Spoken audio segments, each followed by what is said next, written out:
Mr. Speaker, is the Prime Minister going to change the license to allow for the enterprise team to be appropriately the body to lead this process of expanding the capacity?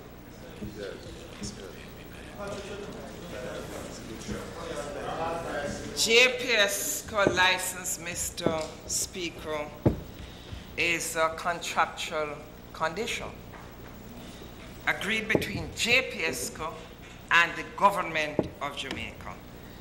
All conditions can be amended by agreement.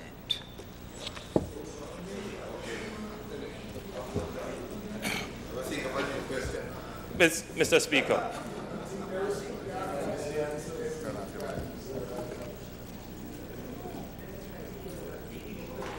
There is no question on either side about the serious nature of the energy crisis we now face. And we don't want in these questions to reduce the discussion to a partisan level. I think at all times we must keep our eyes on the national goal, that of bringing in cheap, affordable electricity that can be universally available to all Jamaicans. I want it to be understood, Mr. Speaker, that the questions that I'm asking are only intended to facilitate the process of Jamaica finally getting cheap, universally accessible electricity. Mr. Speaker, the establishment of the enterprise team does not bring clarity to the administrative role that the minister will have over the process. The whole thing seems very clouded, and Jamaicans want to understand clearly now what will be the role of the minister and the role of the OUR.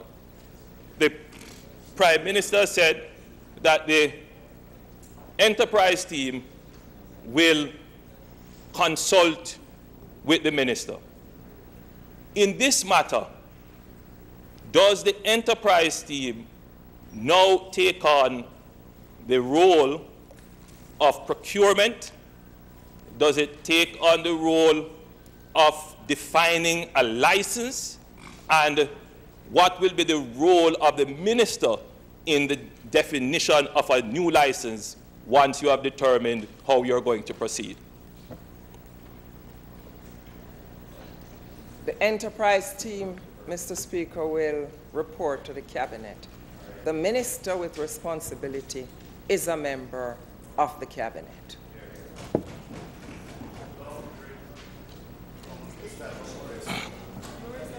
Mr. Speaker,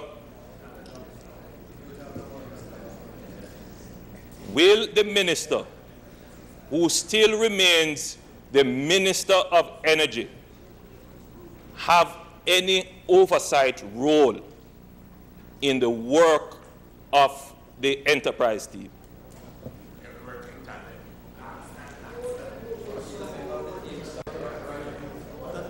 I don't know what is the understanding. The Cabinet will take the decisions.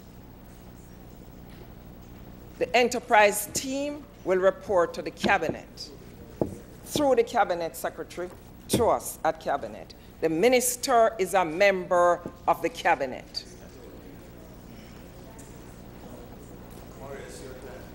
The question then, Mr. Speaker.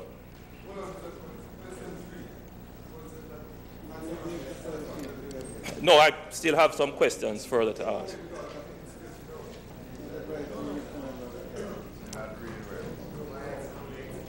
Mr. Speaker, the Prime Minister, as a Minister of Energy, she has taken away the largest energy project that Jamaica has ever done and probably will ever do in the next 50 years.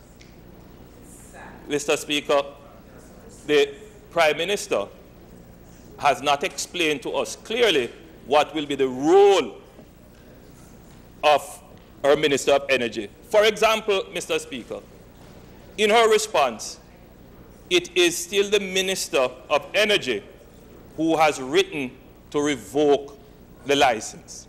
Now, you have to be clear. Are you going to take away the project from the minister, or are you going to still allow the minister to function? We need to understand that, Prime Minister. Is it a real separation of the authority of the minister, or is it just there as a facade?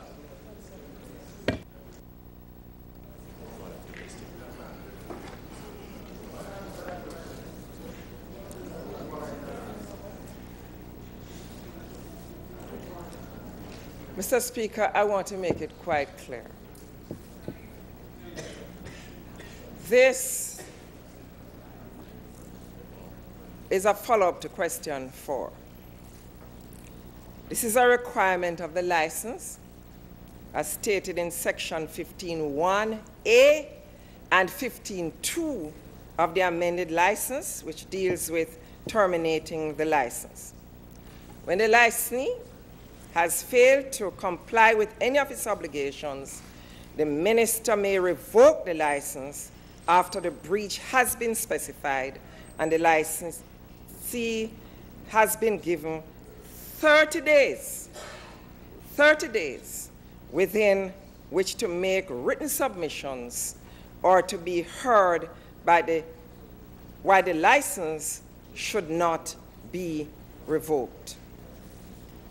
That notice period will expire June 14, 2014.